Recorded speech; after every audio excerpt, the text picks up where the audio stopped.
age appropriate.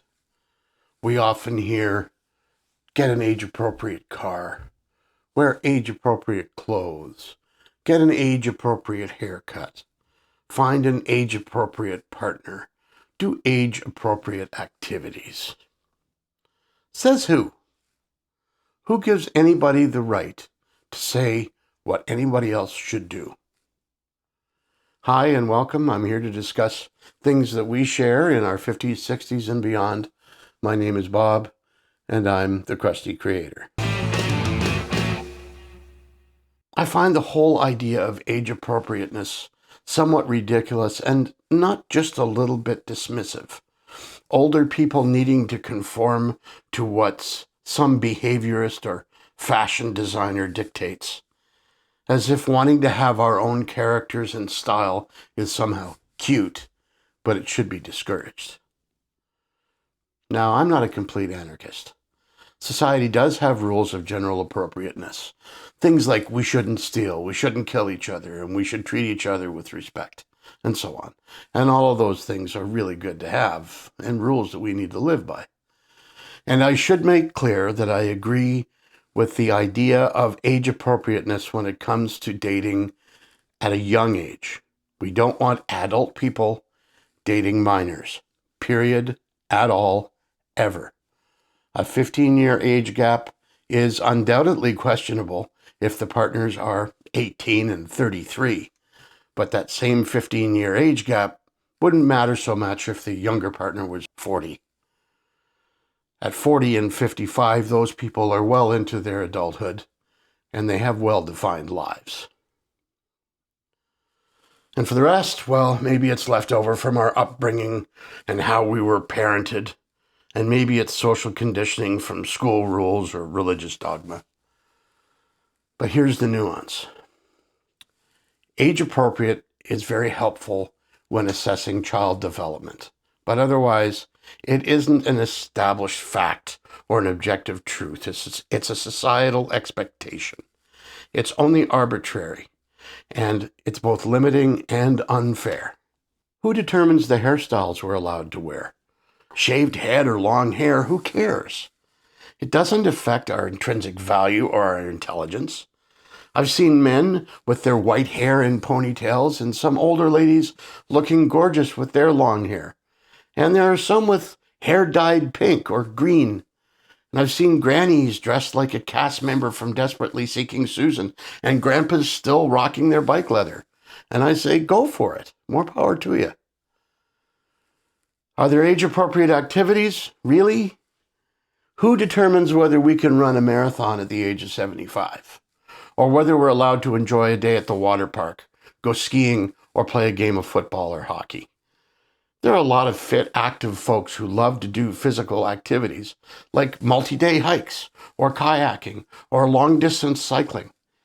You're not going to get away with telling them that they need to settle for shuffleboard or canasta at the old folks' home. Do whatever activity you want to do, and whatever activity your body will allow you to do.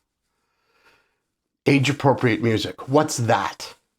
What's so weird about a 70-year-old at a Metallica concert? I'm not really sure what people expect us to like, music-wise. It's not like music is a new thing. It's not like heavy music is a new thing. And maybe they still expect us to be stuck on our Beatles or Rolling Stones records. Or maybe the Monkees. Now, I'm not personally a fan of rap and hip-hop, but that's more a taste thing than a generational thing. There are lots of artists in other genres who are new and I enjoy very much. Like whatever music you want to. I remember there was a club we used to go to in our 20s that had been around for a very long time. Back in the 40s and 50s, it had been an upscale ballroom that had hosted entertainers like Glenn Miller and Count Basie and singers like Sinatra and Paul Anka. It had a raised, spring-loaded dance floor, one of only a few of them left by then. Just to paint a picture of that scene, there was still an old-school photographer that went around from table to table, taking Polaroids of the patrons and selling them if you wanted them. There were quarts of beer served, and they were served cold. There was always the odor of all kinds of smoking materials wafting through the air. Money changed hands in dark corners, and often there were tussles between the patrons, which is pretty common when you mix testosterone and alcohol. But the army of waiters that worked there could handle those situations very quickly. Anyway, we'd hang out and we'd socialize, and the bands would play, Genesis and Led Zeppelin and Deep Purple and whatever happened to be the hard rock of the day. And amongst all of that mayhem, we would often see a particular older couple who presumably had been patrons during the Golden Age, who were happily ballroom dancing on that spring-loaded dance floor to whatever heavy song the band happened to be playing. And people loved and respected them.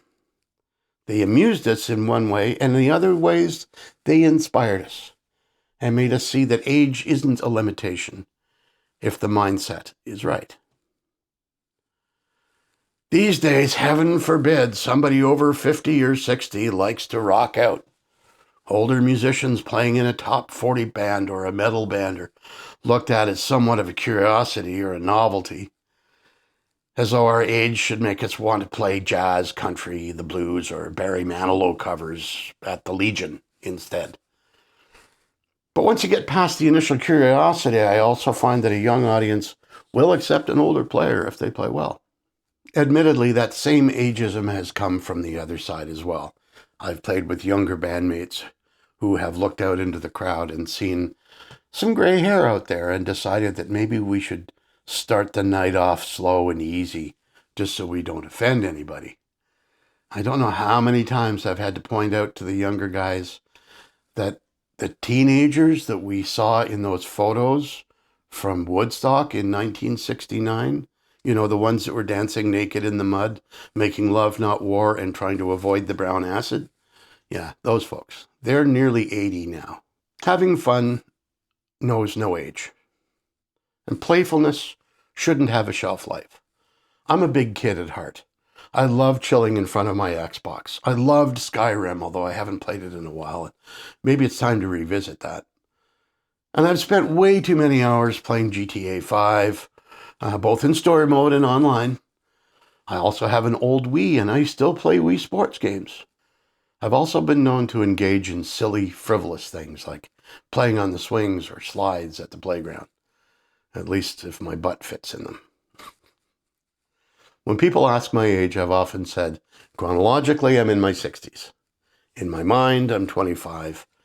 And going by my behavior and sense of humor, I'm closer to 12. You may occasionally see me in the suit, but it's rare and would only be for a very special occasion. You will probably never see me wearing the old guy uniform, which is that tan trousers, plaid shirt with a nice tan pullover over the top. No. I like my jeans and t-shirts way too much for doing that. As far as my car goes, admittedly, I drive a Mazda. But if I was richer, I'd probably be driving something less practical. So if you can afford it, go get the car you've always wanted. My point is, let your freak flag fly. Age appropriateness be damned. Be who you are. Listen to the music you want to. Go to the events you want to. Get the haircut you want to get. Date a person that you want. See the above exceptions. Grow the beard if you want it. Dress how you want. Live where you want. Drive what you want. And for heaven's sakes, be who you want. There are no rules for how we should look or what we should enjoy. We've earned the right to be whoever we want to be. Do you feel a little repressed by convention sometimes? Let me know in the comments below. I'd love to interact, but as always, let's keep it civil and respectful. If you like my content, please like and subscribe. It would surely help my channel out and help me on my way.